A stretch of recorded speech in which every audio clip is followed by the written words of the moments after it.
இன்றைய தியானத்துக்கு செல்வதற்கு முன்னதாக கண்களை மூடி தேவனுடைய சமூகத்தை நோக்கி பார்ப்போம். அன்பின் ஆண்டவரே, அடியனின் வாயின் வார்த்தைகளும் எங்களுடைய இருதயத்தின் தியானம் உடைய சமூகத்தில் எப்போதும் போல இப்போதும் பிரீதியாக இருக்கட்டும். இயேசுவின் மூலம் ஜெபக்கேளும் ஜீவனுள்ள நல்ல பிதாவே, ஆமேன் ஆமேன். எபிரேய பாஷையிலிருந்து ஒரு வேர்டை உங்களுக்கு சொல்ல போகிறேன். இது எந்த இடத்துல இருக்குன்னு சொல்லணும். பியர் லஹாய் ரோய். யார்கிட்ட சொன்னது? சரி, சிம்பிளாக சொல்லணும்னா எல் ரோய் ஆகார். ஓகே, அதுக்கு அர்த்தம் என்ன? கர்த்தர் என்னை கண்டவர் என்று சொல்லி. எடுத்தவர்கள் வாசிப்போம். கலாத்தியர் 4ஆம் அதிகாரம் 22, 23வது வசனத்தை வாசிப்போம். கலாத்தியர் 22ஆம் அதிகாரம் 4ஆம் அதிகாரம் 22, 23வது வசனம். ஆபிரகாமுக்கு 2 குமாரர்கள் இருந்தார்கள் என்று எழுதி இருக்கிறது. ஒருவன் அடிமையானவனிடத்தில் பிறந்தவன், ஒருவன் சுயாதீனம் உள்ளவனிடத்தில் பிறந்தவன். ஒருவன் அடிமையின் இடத்திலே பிறந்தவன், ஆகாரின் இடத்திலே ஒருவன் பிறந்தவன். அவனுடைய பெயர் என்னது? இஸ்மவேல். மற்றொருவன் சுயாதீனம் உள்ளவள். அவர் யாரு? சாராள் இடத்திலே பிறந்தது யாரு? ஈசாக்கு என்று 2 குமாரர்கள் இருந்தார்கள். தொடர்ந்து வாசிப்போம். அடிமையானவளிடத்தில் பிறந்தவன் மாம்சத்தின்படி பிறந்தவன். அடிமையானவளிடத்திலே ஆகாரின் இடத்திலே பிறந்த இஸ்மவேல் எப்படிப்பட்டவனா? மாமிசத்தின்படி பிறந்தவன். சுயாதீனம் பிறந்தவன் வாக்குத்தத்தத்தின்படி பிறந்தவன். சுயாதீனம் உள்ள சாராளிடத்திலே பிறந்த ஈசாக்கு எப்படிப்பட்டவன்? வாக்கு தத்தத்தின்படி பெற்றவன். முதல் பிறந்தவன் யாரு? அவன் மாமிசத்தின்படி பிறந்தவன். 2வது பிறந்த ஈசாக்கு வாக்கு தத்தத்தின்படி பிறந்தவன். நீங்களும் நானும் அறிந்தபடி வாக்கு தத்தத்தின்படி பிறந்தவர்கள் மீது கர்த்தருடைய ஆசீர்வாதம் இருக்கும். எல்லாருக்கும் தெரியும், கர்த்தருடைய வாக்கு தத்தத்தின்படி பிறந்த ஈசாக்கின் மீது என்ன இருந்துச்சு? ஆபிரகாமின் ஆசீர்வாதம் இருந்தது. அதே சமயத்தில் மாமிசத்தின்படி பிறந்த இஸ்மவேலின் மீது என்ன இருக்க வேண்டிய அவசியம் இல்லை, ஆசீர்வாதம் இருக்க வேண்டிய அவசியம் இல்லை, இல்லையா? அப்படி மாமிசத்தின்படி பிறந்த இஸ்மவேலின் மீது எப்படி கர்த்தருடைய ஆசீர்வாதம் இஸ்மவேலின் சிரசின் மீது எப்படி வந்தது என்று சொல்லி நாம் தியானிக்க போகின்றோம். ஏன் வந்தது, எப்படி வந்தது என்று சொல்லி நாம் தியானிக்க போகிறோம். இதன் மூலமாக நீங்களும் நானும் கர்த்தருடைய ஆசீர்வாதத்தை எப்படி பெற்றுக்கொள்ள முடியும் என்பதை நாம் தியானிக்க போகின்றோம். சுருக்கமாக உங்கள் கைகளிலே வேத புஸ்தகம் இருக்குமேயானால் திருப்பிக் கொள்வோம். ஆதியாகமம் 16ஆம் அதிகாரத்துக்கு திருப்பிக் கொள்வோம். ஆதியாகமம் 16ஆம் அதிகாரத்தில் முதல் 4 வசனங்களை வாசிக்க கேட்போம். ஆபிரகாமுடைய மனைவியாகிய சாராய்க்கு பிள்ளை இல்லாதிருந்தது. எகிப்து தேசத்தால் ஆகிய ஆகார் எனும் பெயர் கொண்ட ஒரு அடிமை பெண் அவளுக்கு இருந்தாள். போதும். இந்த அடிமை பெண் எந்த ஊர்ல இருந்து வந்தவளா? எகிப்திலிருந்து வந்த அடிமை பெண். ஆவியானவர் மிக தெளிவாக எழுதுகிறார். இந்த அடிமை பெண் ஆகார் என்று சொல்லி எழுதி முடிச்சிருந்திருக்கலாம், ஆனால் மிக தெளிவாக சொல்கிறார், இவ எந்த ஊர்ல, எந்த தேசத்தால்? எகிப்து தேசத்தால். அப்ப எகிப்து தேசத்திலிருந்து ஆபிரகாமுக்கு எப்படி இந்த ஆகார் கிடைத்தார் என்று சொன்னால், ஆதியாகமம் 12ஆம் அதிகாரத்தில் ஒரு மிகப்பெரிய பஞ்சம் வருகிறது. அந்த பஞ்சத்தின் நிமித்தமாக ஆபிரகாமும் சாராளும் அவனுடைய குடும்பமும் எங்கே போகிறாங்க? எகிப்துக்கு போகிறார்கள். எகிப்திலே அந்த பார்வோன் சாராளை அவன் விரும்பி தனக்கு வேண்டும் என்று சொல்லி எடுத்துக்கொண்டு என்ன செய்கிறான்? 16வது வசனத்தை வாசிப்போம். ஆதியாகமம் 12ஆம் அதிகாரம் 16வது வசனம். ஜெனிசிஸ் 12:16. அவள் நிமித்தம், சாராளின் நிமித்தம் அவன் ஆபிரகாமுக்கு தயை பாராட்டினான். அவனுக்கு ஆடு மாடுகளும் கழுதைகளும் வேலைக்காரிகளும் கொடுத்தான். அப்ப இந்த ஆகார் யார் மூலமாக ஆபிரகாமுக்கு கிடைத்தவள்? பார்வோனின் மூலமாக ஆபிரகாமுக்கு கொடுக்கப்பட்ட இந்த ஆகார். இந்த ஆகார் என்பதற்கு அர்த்தம் என்னன்னா, கூச்ச கண் உள்ளவள், பயந்த சுபாவம் உள்ளவள். அவள் பிறவியிலே எப்படிப்பட்டவளா? பயந்த சுபாவம் உள்ளவள். அது மாத்திரம் இல்ல, தகப்பனாலும் தாயினாலும் விற்கப்பட்டு அவள் எங்க வர்றா? பார்வோன் இடத்துல வருகிறா. பார்வோன் என்ன செய்யறாரு? இப்ப ஆபிரகாமின் கையில கொடுத்துட்டாரு. ஆபிரகாம் இப்ப கானான் தேசத்துக்கு கொண்டு வந்திருக்கிறாரு. இப்படி ஒரு அடிமையான ஒரு பெண் தான் இந்த ஆகார். தொடர்ந்து வாசிப்போம் 2வது வசனம். சாராய் ஆபிரகாமை நோக்கி, நான் பிள்ளை பெறாதபடிக்கு கர்த்தர் என் கர்ப்பத்தை அடைத்திருக்கிறார். என் அடிமை பெண்ணோடு சேரும், ஒருவேளை அவளால் என் வீடு கட்டப்படும் என்றாள். சாராயின் வார்த்தைக்கு ஆபிரகாம் செவி கொடுத்தான். 3வது வசனத்தை வாசிக்கிறோம். ஆபிரகாம் கானான் தேசத்தில் 10 வருஷம் குடியிருந்த பின்பு 10 வருஷம் குடியிருந்த பின்பு, இந்த இடத்துல ஒரு முக்கியமான ஒரு காரியம் நமக்கு வெளிப்படுகிறது. 10 வருடம் ஆபிரகாம் எங்க இருக்காரு? கானான் தேசத்திலே குடியிருக்கிறார். அங்க என்னன்னா, முதலாவது அந்த மூப்பர்கள் ஆபிரகாம் இடத்துல சொல்றாங்க, அந்த கானான் தேசத்தின் வழக்கத்தின்படி என்ன செய்யணும்னா, 10 வருடம் ஒருவேளை பெண் தன் கணவனுக்கு என்ன தர முடியல, பிள்ளை தர முடியவில்லை என்றால் என்ன செய்யலாம்னா, அந்த கணவன் அந்த பெண்ணை தள்ளிவிடலாம், தள்ளுதல் சீட்டு கொடுத்து தள்ளிவிடலாம். இதுதான் கானான் தேசத்தினுடைய ஒரு முறைமையாக இருந்தது. சப்போஸ் அப்படி செய்யலைன்னா அந்த மனைவி இருக்கா இல்லையா, அவளுடைய தங்கையை இந்த கணவனுக்கு மனைவியாக கொடுக்க வேண்டும். இது அவர்களுடைய முறைமையாக இருந்தது. 10 வருடம் கானான் தேசத்தில் இருந்த பின்பு அந்த மூப்பர்கள், கானான் தேசத்து மூப்பர்கள் ஆபிரகாமின் இடத்துல சொல்றாங்க, நீ பெரிய செல்வந்தனா இருக்கிறா, அதனால உனக்கு ஒரு மகன் வேண்டும், நீ ஏன் இதை செய்யக்கூடாது என்று சொல்லி அவங்க என்ன செய்றாங்க, ப்ரெஷர் போடும்போது இவன் கொஞ்சம் கொஞ்சமாக ஆபிரகாம் அவர்களுடைய செவியை சாய்த்தபடினாலே, அவர்களுடைய வார்த்தைக்கு செவியை சாய்த்தபடினாலே இப்போ சாராளுக்கு தோன்றுகிறது, என்ன எப்படியும் தள்ளுதல் சீட்டு கொடுக்க வேண்டி வரும், அதனால என்ன செய்யணும், என்னுடைய சகோதரியை கொடுக்க வேண்டும். சாராளுக்கு கண்டிப்பாக சகோதரிகள் இருந்திருக்கலாம், இல்லை கசின் இருந்திருக்கணும், அவங்க ஏன்னா குடும்பமாக வந்தவர்கள். ஆனால் சாராள் நினைக்கிறா, தன்னுடைய சகோதரியை கொடுக்காம யாரை கொடுக்குறா? அடிமை பெண்ணாகிய ஆகாரை, எகிப்து தேசத்திலிருந்து அடிமையாக வந்த இந்த ஆகாரை தன் கணவனுக்கு மறுமனையாட்டியாக கொடுத்து என்ன செய்யறா, இவள் மூலமாக என்னுடைய குடும்பம் வளரும் என்று சொல்லி. 4வது வசனத்தை வாசிப்போம். அவன் ஆகாரோடே சேர்ந்த போது அவள் கற்பம் தரித்தாள். அவள் தான் கர்ப்பவதியானதை கண்டபோது தன் ஆட்சியாரை அற்பமாக எண்ணினாள். ஆகார் என்ன செய்யறாரு? ஆகார் அற்பமா எண்ணல. இந்த ஆபிரகாம் என்ன செய்யறாருன்னா, கொஞ்சம் கொஞ்சமாக ஆகாரின் பக்கத்துல சாயறாரு. இப்ப யார் தனிமைப்பட்டு போகிறா? சாராள் தனிமைப்பட்டு போகிறாள். சாராள் என்ன செய்யறா?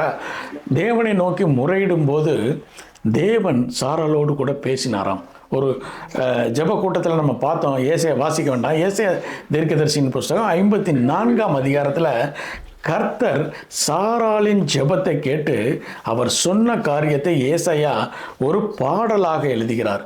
எந்த அதிகாரம்? ஏசாயா தீர்க்கதரிசியின் புஸ்தகம் 54ல் அது ஒரு பாடலாக எழுதப்பட்டிருக்கு. ஏசாயா தீர்க்கதரிசியின் புஸ்தகம் முழுவதுமே ஒரு பொயட்டிக், ஒரு போயமாக தான் எழுதப்பட்டிருக்கிறது. அதில் குறிப்பாக இந்த 54வது அதிகாரம் இந்த சாராளுக்கு தேவன் கொடுத்த மறு உத்தரவு, அந்த காரியம் முழுவதும் எழுதப்பட்டிருக்கிறது. அப்போ இந்த சாராள் என்ன செய்கிறா? மீண்டுமாக ஆபிரகாமோடு கூட முறையிடுகிறாள். 4-5வது வசனத்தை வாசிப்போம். அப்போது சாராய் ஆபிரகாமை நோக்கி, எனக்கு நேரிட்ட அநியாயம் உமது மேல் சுமரும், என் அடிமை பெண்ணை உம்முடைய மடியிலே கொடுத்தேன், அவள் தான் கர்ப்பவதியானதை கண்டு என்னை அற்பமாக எண்ணுகிறாள். இப்ப பிரச்சனை யாருக்கும்? ஆகாருக்கும் சாராளுக்கும் பிரச்சனை. இப்ப என்ன சொல்றா? ஆபிரகாம் இடையில எழுதி சொல்றா, இந்த பிரச்சனைக்கெல்லாம் காரணம் யாருதான்? நீங்க தான் காரணம். கர்த்தர் உங்களுக்கும் எனக்கும் இடையில நியாயம் தீர்ப்பார் என்று சொன்ன உடனே ஆபிரகாம் என்ன செஞ்சாரு? அடுத்த வசனத்தை வாசிப்போம். அதற்கு ஆபிரகாம் சாராயை நோக்கி, இதோ உன் அடிமை பெண் உன் கைக்குள் இருக்கிறாள். இப்ப என்ன சொல்லியிருக்கணும்? என்னுடைய மறுமனையாட்டின்னு சொல்லியிருக்கணும், என்னுடைய மனைவின்னு சொல்லியிருக்கணும். இன்னமும் ஆகாரை என்னதான் நினைக்கிறாரு? அடிமை பெண்ணாகத்தான் நினைக்கிறார். அடிமை பெண்ணாக இருந்தவள் தான், ஆனால் மறுமனையாட்டியாக கொடுக்கப்பட்டு விட்டால் மனைவியாக ஏற்றுக்கொள்ள வேண்டும். ஆனால் இப்போ ஆபிரகாம் சொல்றாரு, என்ன சொல்றாரு? இந்த அடிமை பெண் உன் கையில் இருக்கிறாள், நீ உனக்கு முடிந்ததை செஞ்சுக்கோ. வாசிப்போம் தொடர்ந்து. உன் பார்வைக்கு நலமானபடி அவளுக்கு நீ உன்னுடைய இஷ்டப்படி நீ என்ன செய்யணுமோ செஞ்சுக்கோன்னு விட்டுறாரு.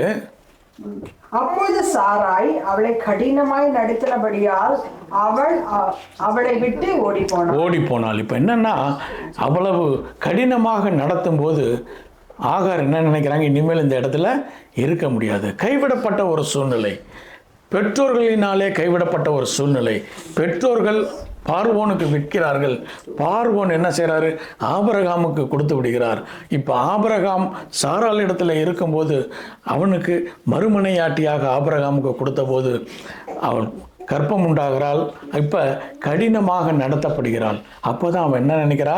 இனிமேல் இங்கே இருக்க வேண்டாம், நம்ம என்ன செய்யலாம்? நான் இவர்களை விட்டு போகிறேன் என்று சொல்லி போகிறார். அடுத்த 5-6வது வசனம் வாசிப்போம். 7வது வசனத்தின் முதல். கர்த்தருடைய தூதனானவர் போதும். கர்த்தருடைய தூதனானவர், தொடர்ந்து வாசிப்போம். அவளை வனாந்திரத்திலே சூருக்கு போகிற வழி அருகே இருக்கிற நீருட்டண்டையில் கண்டு. போதும். எங்க போறான்னா, இப்ப இந்த கானான் தேசத்தை விட்டு அவள் திரும்பி போகிறாள். திரும்பி போகும்போது சூர் என்கின்ற வனாந்தரத்துக்கு வருகிறார். சூர் என்று சொன்னால் க்ளோஸ் டோர், எல்லா இடமும் அடைக்கப்பட்டு விட்டது. அவ எங்க இருக்கா? ஆகாரம் இப்ப எங்க இருக்கா? க்ளோஸ் டோர்ல இருக்கா. அவளுக்கு தெரியல, அடுத்து என்ன நடக்கும்னு தெரியல. அந்த ஒரு சூழ்நிலையில யார் வந்து அவரை பார்த்தாங்களா? தூதனானவர்.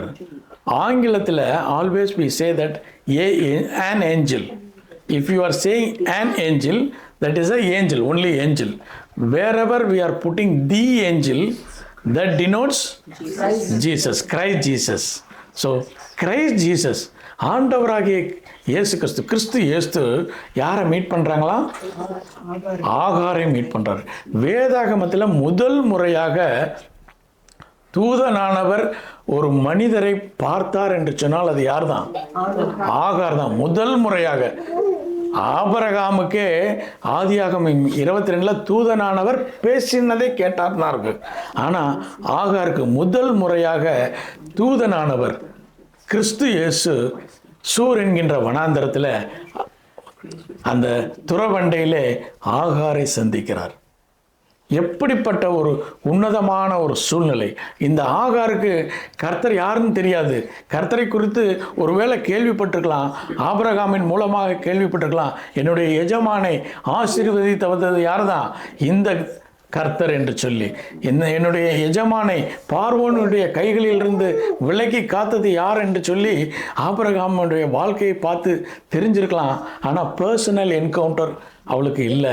அவள் இந்த சூர் வனாந்தரத்தில் அடைக்கப்பட்ட சூழ்நிலையிலே, கைவிடப்பட்ட சூழ்நிலையிலே, நொறுக்கப்பட்ட சூழ்நிலையிலே அவள் ஆண்டவராகிய இயேசு கிறிஸ்துவை சந்திக்கக்கூடிய ஒரு சந்தர்ப்பம் கிடைக்கிறது. சங்கீதங்களின் புஸ்தகம் 51:17 நினைக்கிறேன். 51:17 வாசிப்போம்.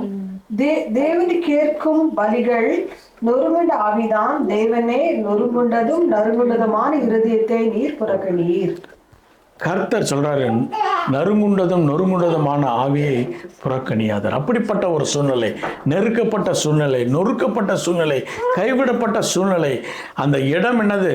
க்ளோஸ் டோர், சூர் வனாந்தரத்திலே அடைக்கப்பட்ட இடத்திலே ஆகார் எந்தவித ஆதரவும் இல்லாமல் நிற்கிற போது கர்த்தர், அதாவது குமாரனானவர், God the Son, Christ Jesus, விண்ணுலகை விட்டு அந்த ஆகாரை சந்திக்கிறார். முதல் முறையாக மனிதனோடு கூட பேசுகிறார். முதல் மனுஷி இதுதான். ஆபிரகாமும் கூட அந்த வாக்கியம் கிடைக்கல.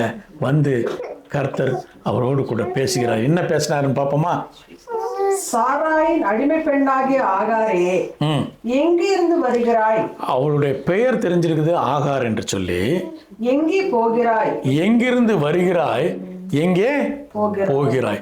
பேர் தெரிஞ்ச கர்த்தருக்கு எங்கேருந்து வர்றான்னு தெரியாதா, எங்கே போகிறான்னு தெரியாதா? இல்லை, ஆண்டவராகிய இயேசு கிறிஸ்து புதிய ஏற்பாட்டிலும் இந்த மாதிரி கேள்விகளை நிறைய இடத்துல கேட்டிருக்காரு.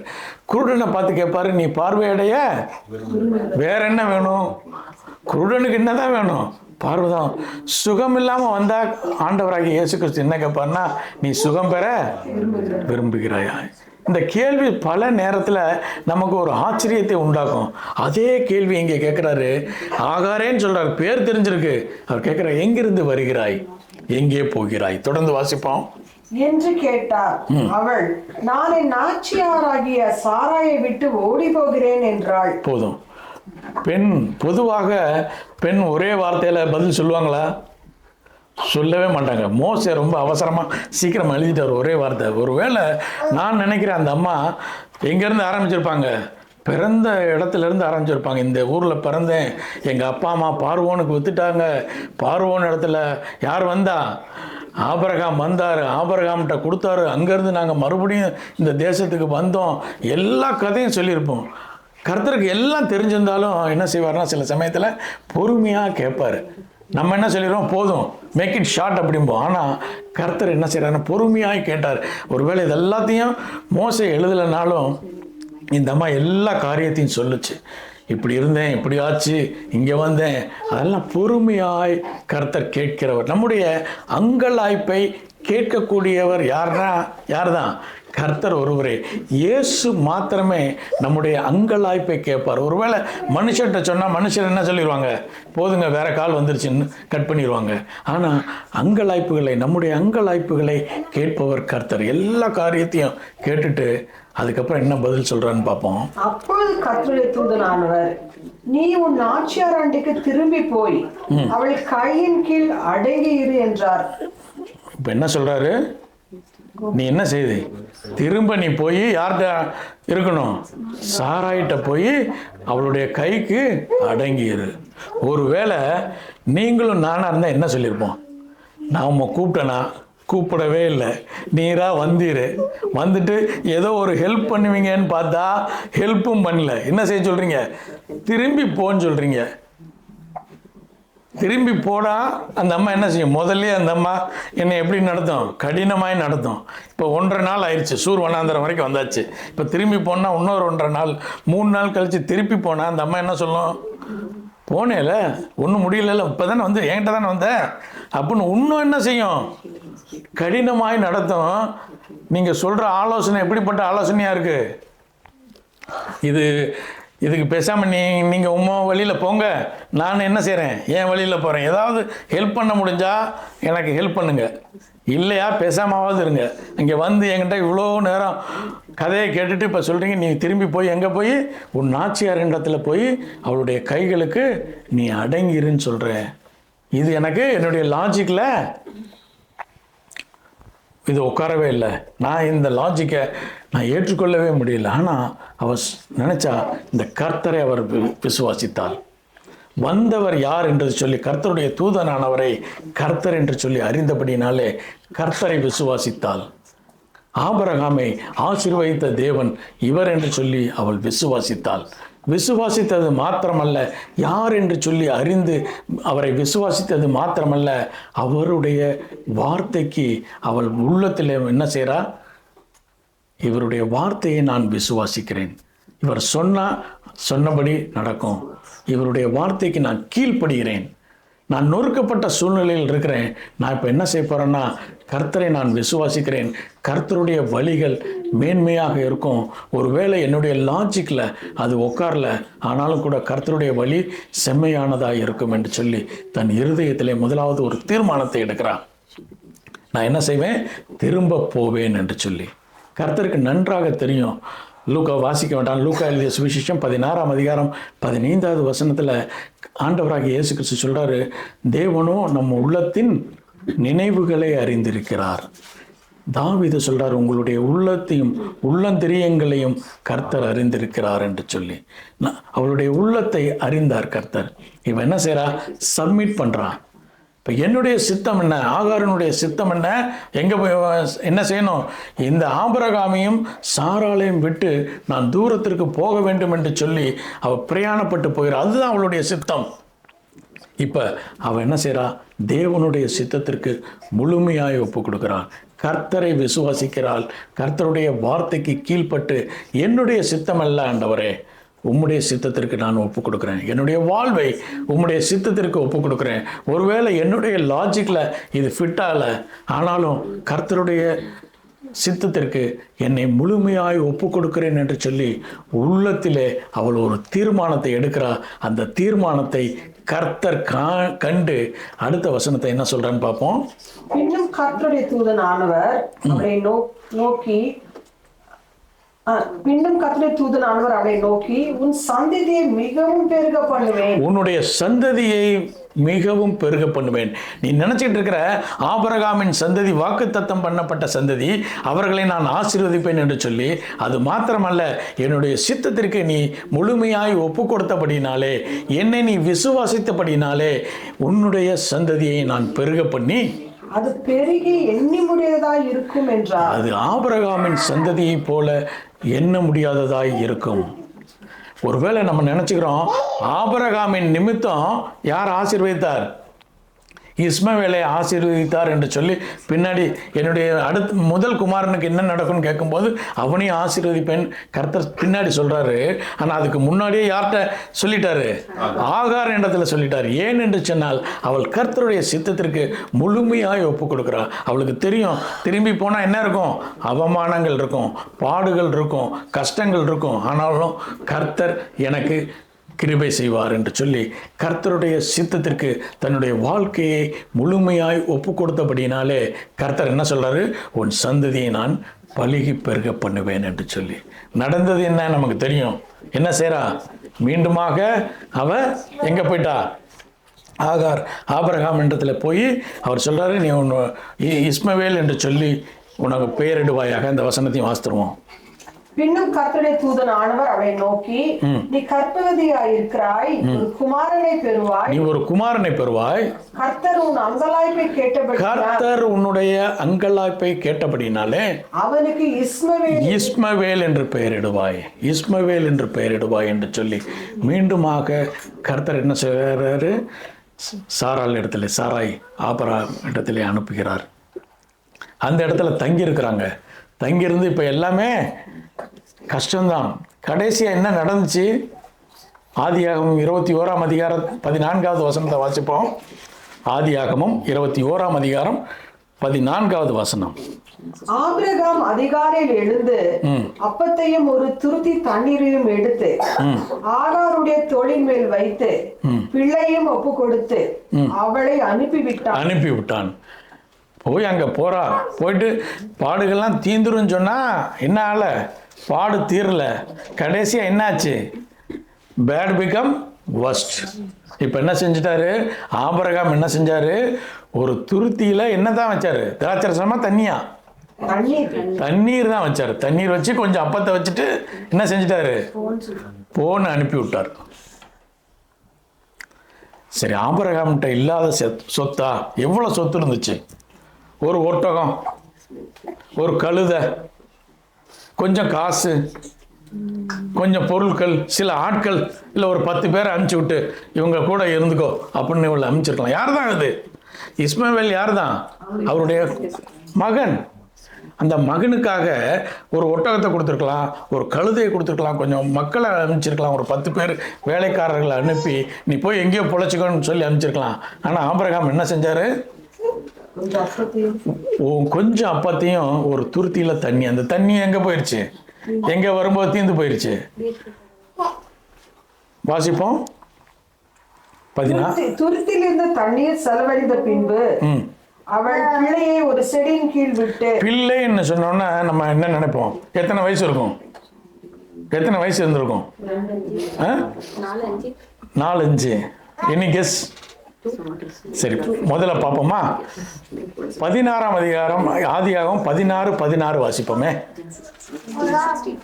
ஆதியாகமம் 16. ஆகார் ஆபிரகாமுக்கு இஸ்மவேலை பெற்றபோது ஆபிராம் 86 வயதாயிருந்தான். 86 வயதாக இருந்தான். இப்போ இஸ்மவேல் பிறக்கும்போது அவருக்கு எத்தனை வயசு? 86. சரி, ஆதியாகமம் 21:5. ஆதியாகமம் 25:1. தன் குமாரனாகி ஈசாக்கு பிறந்தபோது ஆபிரகாம் 100 வயதாயிருந்தான். இப்போ 100 வயதாக இருந்தான். அப்போ ரெண்டும் கழிச்சா எவ்வளவு? 14. 14 வயசு. இப்போ ஈசாக்கு வளர்ந்து விளையாடும் போது தான் இந்த பிரச்சனையே வருது. அப்போ எத்தனை வயசு வச்சுக்கலாம்? ஒரு 2 வச்சுக்கலாமா, 3 வச்சுக்கலாமா? 2 வச்சுக்கலாமா? சரி, 2 வச்சா எத்தனை வயசு ஆயிடுச்சு? எத்தனை வருஷம்? 16, 17 வயசு. அதுதான் பிள்ளை. நம்ம நினச்சிக்கிட்டோம் அந்த குழந்தைய தூக்கிட்டு போகுது, இப்படி நம்மளா இமேஜின் பண்ணிட்டோம். ஆனால் வேதத்தில் படிக்கும்போது தான் தெரியும் 17 வயது யாரு? வாலிபன். வாலிபனை கூட்டிட்டு போறா. அங்கே தண்ணீர் தீர்ந்து விட்டது. அங்கே என்னாச்சு? தண்ணீர் தீர்ந்த போது மகன் இறக்கிறான் என்று சொல்லி பார்க்க முடியாதபடிக்கு அவள் திரும்பிக் கொள்கிறாள். திரும்பும் போது தான் இந்த இன்சிடென்ட் நடக்குது. அந்த இடம் என்ன? அந்த இடத்தின் பேர் என்னன்னு வாசிப்போம். ஆதியாகமம் 21:17. தேவன் பிள்ளையின் சத்தத்தை கேட்டார். தேவதூதன் வானத்திலிருந்து ஆகாரை கூப்பிட்டு, ஆகாரே, உனக்கு என்ன சம்பவித்தது? உனக்கு என்ன நடந்தது? ஏன் பயப்படுற? பிள்ளை இருக்கும் இடத்திலே தேவன் அவன் சத்தத்தை கேட்டார். நீ எழுந்து பிள்ளையை எடுத்து அவனை உன் கையிலே பிடித்து கொண்டு போ, அவனை பெரிய ஜாதி ஆக்குவேன் என்றார். முதல்ல நான் சொல்லியிருக்கேன், என்ன செய்வேன்? பெரிய ஜாதி ஆக்குவேன் சொல்லியிருக்கேன். நீ என்ன செய்ற? மரித்து போவான் என்று சொல்லி ஏன் பயப்படுற? தொடர்ந்து வாசிப்போம். தேவன் அவளுடைய கண்களை திறந்தார். அப்பொழுது அவள் ஒரு தண்ணீர் துறவை கண்டு போய் துருத்தியிலே தண்ணீர் நிரப்பி பிள்ளையை குடிக்க கொடுத்தாள். ஆபிரகாம் என்ன செஞ்சாரு? எவ்வளவு கொடுத்தாரு? ஒரு துருத்தி தண்ணீரும் கொஞ்சோண்டு அப்பம். இவர்கிட்ட என்ன கொஞ்சமா இருந்துச்சு? எவ்வளோ இருந்துச்சு? பெரிய செல்வந்தரா இருந்தாராம். இது ஆதியாகமம் 25 இன்னொரு ஒய்ஃபை கட்டுறாரு. அவ பேர் என்னது? ஆதியாகமம் 25 பேரு கேத்துராள். வாசிப்போம் முதல் வசனத்தை.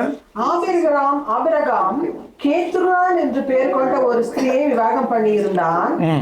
அவள் அவனுக்கு சிம்ரானையும். போதும் 5வது 6 குமாரர்களை பெற்கிறாங்க.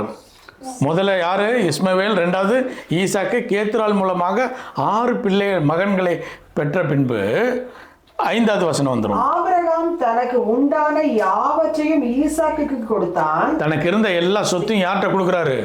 ஈசாக்குக்கு கொடுத்தாரு. அது மாத்திரம் இல்ல, ஆபிரகாமுக்கு இருந்த மறுமணி ஆட்டிகளின் பிள்ளைகளுக்கோ ஆபிரகாம் நன்கொடைகளை கொடுத்து தான் உயிரோடு இருக்கும் போதே அவர்களை தன் குமாரனாக ஈசாக்கை விட்டு கிழக்கு தேசத்திற்கு அனுப்பி விட்டார்.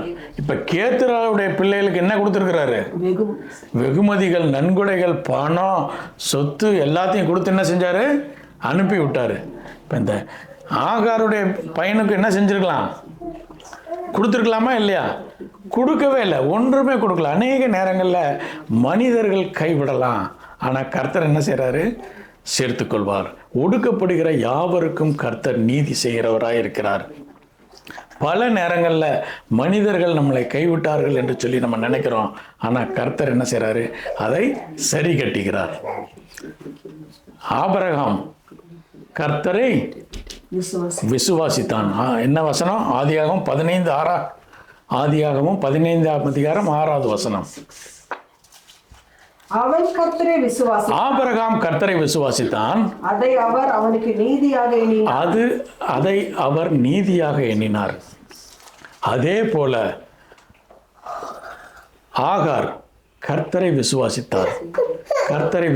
அவருடைய வார்த்தைகளை நம்பி மீண்டுமாக சாராயினுடைய வீட்டிற்கு திரும்பி சென்று அவருடைய கைகளிலே அடங்கியிருந்த போது சிச்சுவேஷன் மாறல, சிச்சுவேஷன் ஒஸ்டாக தான் மாறுச்சு. மீண்டுமாக அவர்கள் வர்றார். ஆனால் கர்த்தர் அவருடைய வாக்கு தத்தங்களிலே உண்மையுள்ளவராக இருக்கிறார். கர்த்தர் அவளை மீண்டுமாக அவள் சந்ததியை ஆசீர்வதித்தார். ஆபிரகாம் எத்தனை வெள்ளிக்காசு கொடுத்தாரு?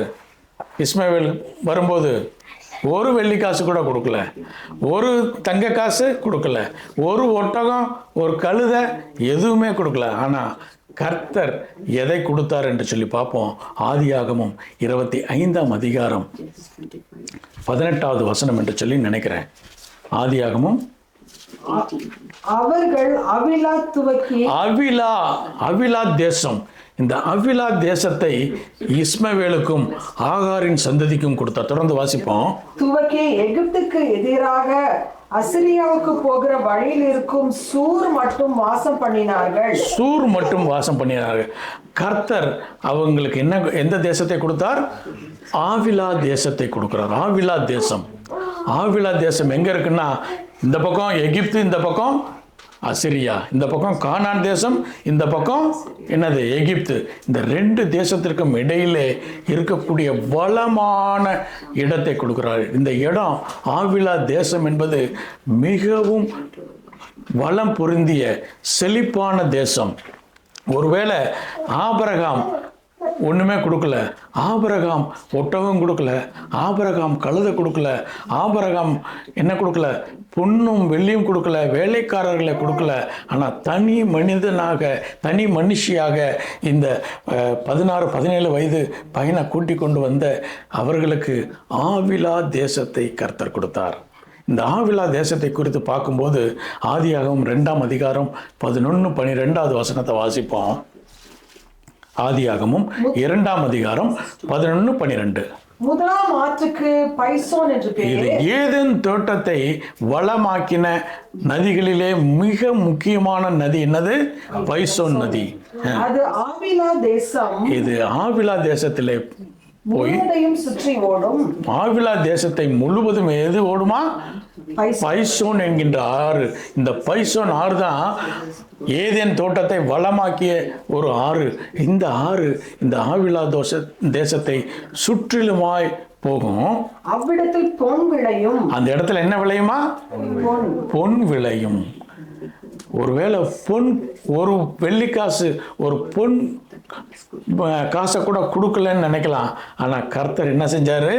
ஆவிலா தேசம் பொன் விளைகிற தேசம், எகிப்திற்கும் கானான் தேசத்திற்கும் இடையிலே உள்ள மிகவும் செழிப்பான தேசத்தை யாருக்கு கொடுக்குறாரு? இந்த இஸ்மவேலுக்கும் ஆகாரின் சந்ததிக்கும் கொடுக்கிறார். தொடர்ந்து அந்த வசனத்தை 13வது வசனத்துல வாசிப்போம். 2ஆம் ஆற்றுக்கு கீகோன் என்று பெயர். 13-12. ஆதியாகமம் 2:12. அந்த தேசத்தின் பொன் நல்லது, அந்த தேசத்தினுடைய பொன் நல்லது, அவ்விடத்திலே பிரோலாகவும் கோமேத கல்லும் உண்டு. விலை உயர்ந்த கற்கள் கிடைக்கக்கூடிய இடம் அந்த ஆவிலா தேசம். அந்த ஆவிலா தேசத்தை தேவன் கொடுத்தார். இப்படிப்பட்ட மிகப்பெரிய ஆசீர்வாதம், ஆபிரகாமின் சந்ததிக்கு வாக்குத்தத்தம் பண்ணப்பட்ட அந்த ஆசீர்வாதத்தை போலவே யாருக்கும் கொடுத்திருக்கிறாரு? இஸ்மவேலுக்கும் ஆகாரின் சந்ததிக்கும் கொடுத்தாரு. அதுக்கு காரணம் என்னன்னா, ஆகார் செஞ்ச ஒரே ஒரு காரியம் என்னது? ஆபிரகாம் கர்த்தரை விசுவாசித்தான். ஆகாரும் கர்த்தரை விசுவாசித்து, தன்னுடைய சித்தம் அல்ல ஆண்டவரே, உம்முடைய சித்தத்திற்கு நான் முழுமையாய் ஒப்பு கொடுக்கிறேன். உம்முடைய சித்தம் ஒருவேளை என்னுடைய லாஜிக்கில் உட்காரல, என் லாஜிக் பிரகாரம் அது என்னதான் இருக்கு, அது ஒரு ஸ்டூபிடான ஒரு காரியம்தான், அது கண்டிப்பாக அது சரியாகிறதுக்கு வாய்ப்பே இல்லை என்று சொல்லி நினைத்தாலும் கர்த்தரை விசுவாசித்து, கர்த்தருடைய வார்த்தைக்கு விசுவாசித்து, கெத்செமனே போன வாரத்தில் பார்த்தோம். கெத்செமனேயின் அனுபவம், என்னுடைய சித்தம் அல்ல, ஆண்டவராகி இயேசு கிறிஸ்து சொல்றார், என்னுடைய சித்தம் அல்ல ஆண்டவரே, யாருடைய சித்தம் நிறைவேற வேண்டும்? உம்முடைய சித்தம் என்னுடைய வாழ்விலும், என்னுடைய குடும்ப வாழ்விலும், என்னுடைய ஊரிலும், நான் தங்கும் இடத்திலும் உம்முடைய சித்தம் முழுமையாய் நிறைவேற வேண்டும் என்று சொல்லி நீங்களும் நானும் ஒப்பு கொடுக்கிற போது கர்த்தர் என்ன செய்கிறாரு? உன் சந்ததியை பலுகி பெருக பண்ணுவேன், உன் சந்ததிக்கு ஆவிலா தேசத்தை, மிகவும் உச்சிதமான ஒரு செழுமையான பகுதியை கர்த்தர் உங்களுக்கு தருவேன் என்று சொல்லி இந்த நாளில் அருமையான மகனுடைய பர்த்டேவை நாங்கள் நினைவு கூறுகிறோம். இந்த நாளில் நீங்களும் நானும் எல்லோரும் நம்முடைய பிள்ளைகளை வளமான தேசத்திலே வளர வைக்க வேண்டுமே ஆனால் நீங்களும் நானும் ஒரு முடிவு எடுக்க வேண்டும். என்ன முடிவு? கர்த்தாவே, என்னுடைய சித்தம் அல்லன்றவரே, உம்முடைய சித்தத்திற்கு நான் முழுமையாய் ஒப்புக் கொடுக்கிறோம். உம்மை நாங்கள் விசுவாசிக்கிறோம். கர்த்தருடைய தூதரானவரை இயேசு கிறிஸ்துவை, கிறிஸ்து இயேசுவை நாங்கள் விசுவாசிக்கிறோம். அவருடைய சத்தத்திற்கு நாங்கள் கீழ்ப்படிவோம். அவருடைய சத்தம் ஒருவேளை எங்களுடைய லாஜிக்கில் உட்காரலாமல் இருக்கலாம், ஆனால் அந்த சித்தத்தை முழுவதுமாய் நாங்கள் ஒப்புக் கொடுக்கிறோம். எங்களுடைய வாழ்விலே உம்முடைய சித்தம் நிறைவேற வேண்டும் என்று சொல்லும்போது கர்த்தர் நிச்சயமாய் உங்களுடைய என்னுடைய சந்ததியை பலுகி பெருக பண்ணுவார். உங்களுடைய என்னுடைய சந்ததிக்கு ஆவிலா தேசத்தை கொடுக்க தேவன் வல்லவராயிருக்கிறார். கண்களை மூடி தேவனுடைய சமூகத்தை நோக்கி பார்ப்போம்.